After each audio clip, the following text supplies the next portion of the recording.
everybody. Welcome into Northern Life. Thanks for being here with us on this Wednesday, or hump day, as Hunter likes to call it. Yeah, but no Hunter today. I know. Yeah. What's with that? What's with that? Hunter not here with us today, but it does look like Mother Nature got the best of him earlier this week. Yeah. He opened his car to find a surprise the other day. Check it out. It happens to us all. You know, he got the pop can, or maybe the like me, sparkling water can in the car, and you're like, it's not going to get that cold tonight. And lo and behold, Mother Nature just has a field day with those types of things in your car. Yeah, Hunter the meteorologist didn't realize it was going to be cold enough for his pop cans to explode. What a shame that it's, you know, the orange pop. Too. Yeah, the orange pop one was probably the most difficult. You know, I feel like with the Dr. Pepper one, it probably wouldn't be too bad, but the orange one looks like you spilled a bunch of Cheetos around. No kidding. It would be funny to put on like the 7-day forecast, just put like a, remember to take out full cans out of your car. That'd be a good reminder. Yeah, he might have to add that icon pretty soon. Yeah. Well, I know we're looking at some more snow, it sounds like, according to the forecast, but for me personally, I'm glad it's not going to be anything like what we saw in northern Japan and what they experienced on Tuesday. They saw a record level of snowfall, with one city receiving a record 4 feet of it in just a 12-hour period. That's according to private weather forecaster Weather News over there. As you saw, that person barely able to wade through all that. You know, even over the weekend, we saw just like maybe like what, 6 to 8 inches here in Duluth, and that felt like a lot. So you know, 40 more of it, it'd be hard to do anything. Yeah, it would be. I mean, I'm only like 5 feet tall, so I don't even know how I'd like maneuver out to my garage to get to my snow blower. Yeah. And shovels would be hidden underneath. Yeah. Like, what do you even do? I don't know if Japan, do they have plows? I don't know if they get enough snow to regularly, you know, have plows. So then it's like you're really trapped for a long time. I don't know. I think they get a regular amount of snow in Japan. I'm not really sure. I've never been. But they just have to wait it out at that point. Close down shop. Well, hey, coming up on today's show, it's one of our favorite parts of the week. Rachel Hackbarth has our Does It Work product, marketing itself as the best makeup brush cleaner that's out on the market. Then later we meet a Minnesota woman who's a big fan of puzzles, so much so that she had to buy a house that would fit her massive jigsaw puzzle collection. So it should be very interesting to see. Here's an online article that poses a difficult question before the upcoming romantic holiday of Valentine's Day. So if you're thinking about breaking up with somebody, should you do it before or should you do it after Valentine's Day? That's a really good question. I thought long and hard about this. I'm going to have to say it's got to be before. Yeah. You can't go through the whole holiday and like go through these weird motions and then just be like, a week later, that was all a ruse. Yeah, and not to be rude too, but if you do it before Valentine's Day, obviously cost effective too. Right. Yeah, you're going to save some money. You won't have to go out to dinner or the movies or anything. I can't really see an argument for doing it after. I mean, if you want to be nice and you don't want that person to feel alone on Valentine's Day, maybe you could go through the motions of it. I think either way it's going to be difficult. Yeah, it would be so much emotionally worse to do it after. Yeah. And maybe you're a big fan of chocolate and you're just waiting for that annual chocolate gift. I know they're going to Walmart to pick up that bag of chocolate. I'm going to wait it out. Oh my gosh. Well, hey, sticking with the theme of love, someone messaged us on our text line recently to tell us, hey, love this show. For your information, the other day you guys were talking about Love is Blind and the new season that's airing soon on Valentine's Day. And just letting you know, someone who used to reside in Duluth is going to be on that Twin Cities season. So I did some digging. They told us Joey. His name is Joey. He'll be on the new season on Netflix. He studied at the College of St. Scholastica. This is the digging I did on LinkedIn. Studied at St. Scholastica, actually worked at Grusendorf Landscaping. And according to his bio that Netflix provided, Joey has a suspicious amount of friends. He was in 11 weddings last year. Just in 11 weddings? Yeah, and then also ripped his pants on the dance floor 6 times at said weddings. Wow. Yeah, so Joey likes to get down on the dance floor. Yeah, it seems like he'll be a fun one to watch. Fun fact, I think there's another person who used to live in Duluth who's going to be on the show too. Taylor, one of the women on the show. And I think she actually went to St. Scholastica too. Whoa. So how crazy would it be if you were talking to someone in these pods? Because, you know, I don't know if you've seen the show, but you can't see who you're talking to. So maybe you've crossed paths with him or something, like in the hall at the school. Like, how mind-blowing would that be? And then you meet on a reality dating show on Netflix. And then you have to propose to him. Right. Yeah, It's bizarre. if you choose each other. Bizarre. Oh. So that would be a weird twist of fate if they were to somehow end up together. Who knows? We might have to see if we can get them on the show. That'd be a fun cool. chat. It really would. Talk about that experience. Yeah, I'm excited about it. And you have the chance to check out, to give rather, someone bugderflies this Valentine's Day. You can make a $15 donation to the Minnesota Zoo Foundation before midnight on February 14th. And that will allow you to name a bug in somebody's honor and help feed some Minnesota Zoo animals. Whether for a friend or foe, your bug will become part of a balanced diet for animals like chameleons, possums, turtles, and a whole lot more. So recipients will receive an e-card with a personalized message informing them that a bug has been named in their honor. I love promotions like this. They're doing something I think similar at Animal Allies and the Douglas County Humane Society too. So very cute. You can write someone's name down on a heart that maybe you're not so fond of, and then a cat can go to the bathroom on it. Yeah, maybe an ex, maybe the person you broke up with prior to Valentine's Day. There you go. Yeah, or it'd be quite the announcement if you were breaking up on Valentine's Day. Say, I named this bug and we're done. Yeah. Hey, also coming up, the Super Bowl this Sunday means some super cool freebie offers for people and pets out there. Online pet retailer Chewy is giving away 59,000 treats for birds, dogs, and cats, but that's if the Philadelphia Eagles beat the Kansas City Chiefs. Meanwhile, Buffalo Wild Wings back offering 6 free wings on February 24th. That's if the big game goes into overtime. And they actually gave away more than 2.5 million wings last year after that game went into overtime. So if you're hungry out there, you better hope to see OT on the clock. Yeah, very interesting, those promos. I hope to take advantage of them. Yeah. Let's see what happens. Good stuff. Hey, coming up, we'll get your makeup brushes looking like new for this week's Does It Work product. We'll see you in a bit.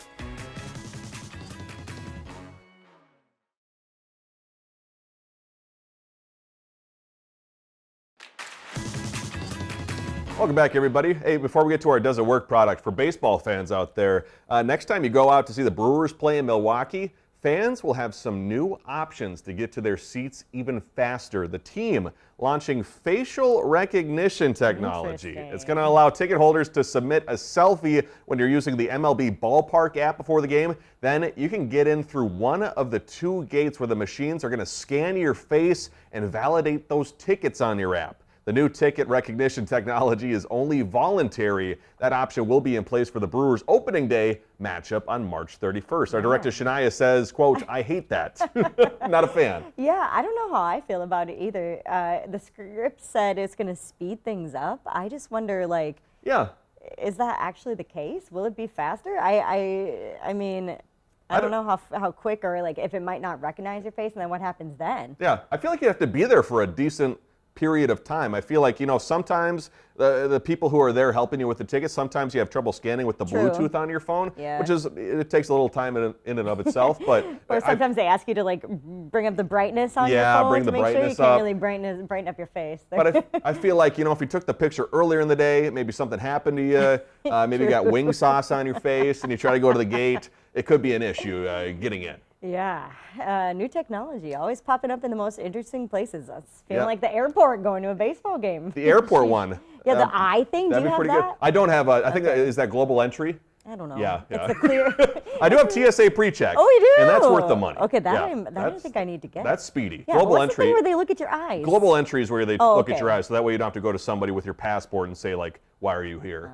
For getting back into the U.S. Interesting. Okay. Yeah. Cool. So for Brewers fans out there, let us know how it goes. Listen, it's always terrible, as Hunter says, trying to get stubborn makeup off your brushes. But don't fret. There's a product that will melt it all away while actually leaving a pleasant vanilla scent. We'll see just how it works, thanks to Rachel Hackbarth. It's a product circulating on social media, Cinema Secret's Makeup Brush Cleaner. The makers promise their solution cleans your brushes and dries them almost instantly without ever needing to rinse them. Here's what the company starter kit includes for $28. Makeup artist Brianna Zaleski is helping us test this out. So what I like about it is that you can do the pour, dip, wipe method. So how does that method work? Well, this is the pour. And so you're going to pour some in the tin. And then not very much? No, not very much, kind of depending on how many brushes you're going to clean. The dip. You're not going to saturate your brush. You're going to probably do about 1/4 of the way into the cleanser. And the wipe. And then you're going to do the wipe method. And you can see how immediately that anything waterproof or long wear makeup is melting away. Brianna uses these brushes every day on her clients. She thinks Cinema Secrets cleans them quickly, just as advertised. It keeps the shape, and what I like about it is that in between clients, I can use it in a couple minutes, and it sanitizes. And while soap and water can leave your brushes wet for hours, she finds with this solution, her brushes are dry in just minutes. She thinks it works. Look at that. I mean, that's amazing. And it's not wet. I mean, you can feel that. Ooh, it is dry. That's nice. For Does It Work? I'm Rachel Ackbarth. As Briggs said, almost instantly, it turns out to be a couple minutes. Yeah, that's very different. Like, imagine if someone was like, we are instantly going on air for this new breaking news report, or we're going on air in a few minutes. It's very different. Couple minutes. It's very different, especially in the news world. Like, minutes matter here. Yeah. Also, that's a lot of brushes. They had a lot of makeup brushes out there. Yeah. I could see how that product would be good if you are someone, who works in the news like Rachel or like us, and we use a decent amount of makeup every day. So to have something that cleans it almost instantly, I guess would be pretty nice. I don't know if I clean my makeup stuff enough. No. I'm going to admit that. Yeah. No, sometimes I forget to take off my makeup and I go to the gym and I get makeup in my eyes while I'm sweating. And that's not a fun experience for anybody. So I'm sure a lot of people can relate to out there. There's nothing worse than that. And we do our own makeup here. I know we get that question a lot. People are like, do you guys have someone that comes in and does your makeup? No, we don't. We do it ourselves, and so we have to take it off ourselves too, obviously, or put it on and get our brushes all dirty. So. Hunter and I do each other's makeup for the folks asking at home. Let's get to a good question from our viewer Tim in Biwabik. He said, "Hey guys, just want to say I love your show. My question is just curious as to why you guys have said you film it a day before, and why not live?" Good question. Just curious as all. Keep up the great work. Thanks, Tim, for texting us that question. A lot of us here on Northern Life, we have other responsibilities on the daily basis, so we actually don't even have one person that's solely tied to making sure that Northern Life goes on air. Right. Our director Shania makes commercials. Briggs, you do the 5 and help out in the newsroom. I produce the show, but then get ready for the 4 p.m. in the afternoon. So, and then Hunter, of course, doing the weather. So a lot of different responsibilities going on. So on our daily basis, sometimes we can't all say, hey, we're going to make sure that we get there at 12:25 to do the 12:30 show. And especially Hunter, he'd have to run up from downstairs to come up here in that, maybe 1 to 2 minute span and get his microphone on. And that, it's a jaunt up here from our downstairs studio. So another thing too, it makes it a lot easier for us to get out and meet a lot of people in the community. Right. We could spend more time out on our shoots because we're not tied to being back at the station at an exact moment. So. And for Hunter too, Hunter was spending time in Superior today, but we'll talk more about that tomorrow and what he's been up to. So that way we just make sure that we have a show to bring you every single day here on Northern Life. All right, we're coming back after the break. We're going to introduce you to the Puzzle Queen next here on Northern Life.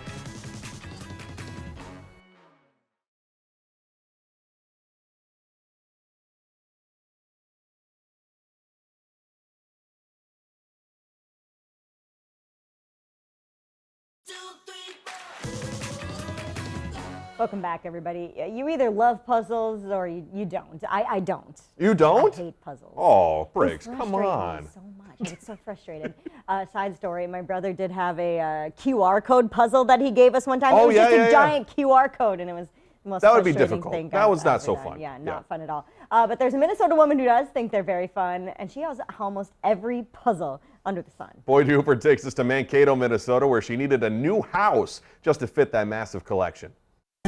Life can be a puzzle sometimes, or all the time. This is where it starts. If you're Linda Grosskreitz. First thing I do is usually do edge pieces. Then I'll do a 1,000-piece puzzle in a day. The next day, she might do another and another. For me, it's relaxing. So many puzzles on shelves. I don't know. Linda's lost count.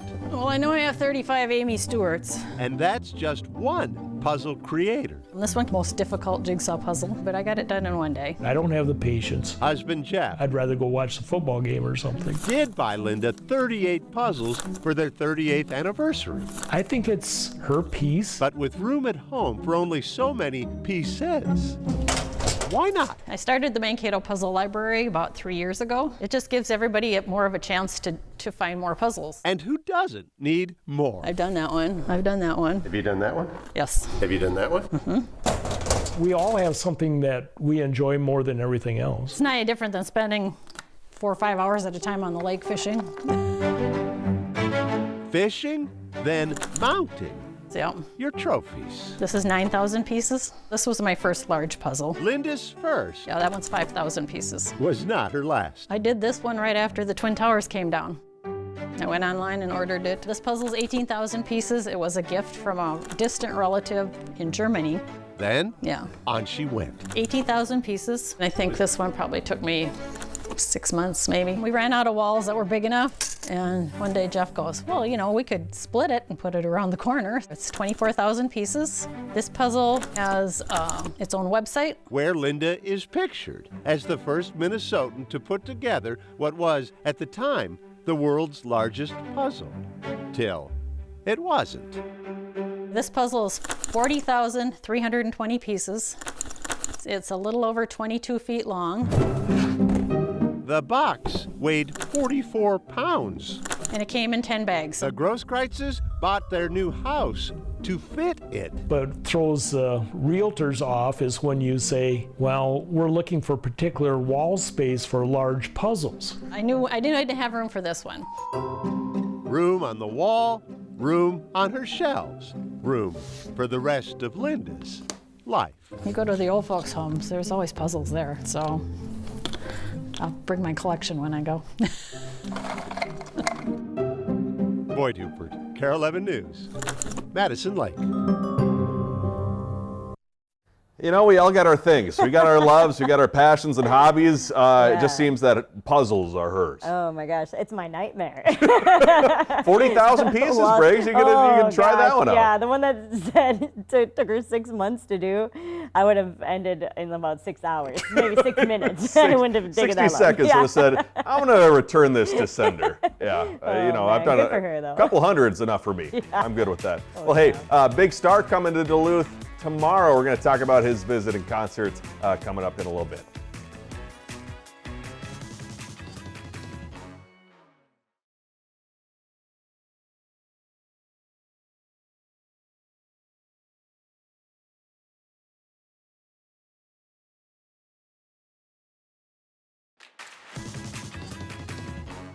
Welcome back, everybody. Coming up tomorrow here on Northern Life, a rising star in country music is arriving in Duluth.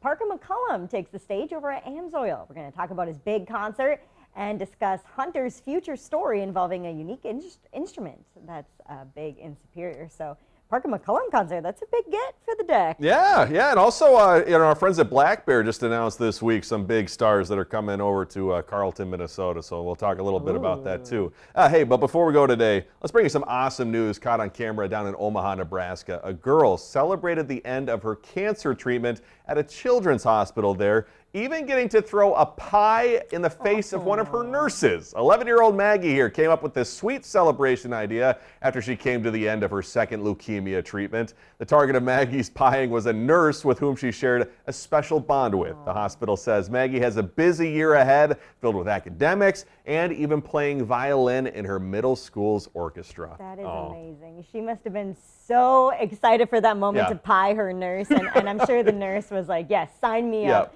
So good to see that little girl graduate from her treatment. You know, you got special bonds with someone where you throw a pie in the face of them like we did here on Northern Life. That's true. That was the other year. Well, thank you so much for joining us today. We love you. Yeah, we'll see you back here tomorrow. Have a great rest of your Wednesday. Find some time to throw a line or just head outside to unwind. That's the life in the great North Woods. Hike or bike, whatever you like. Out in the day, enjoy the night. Yeah, we got the life in the great North Woods. Yeah, we got the life in the great North Woods. Yeah, this is Northern Life.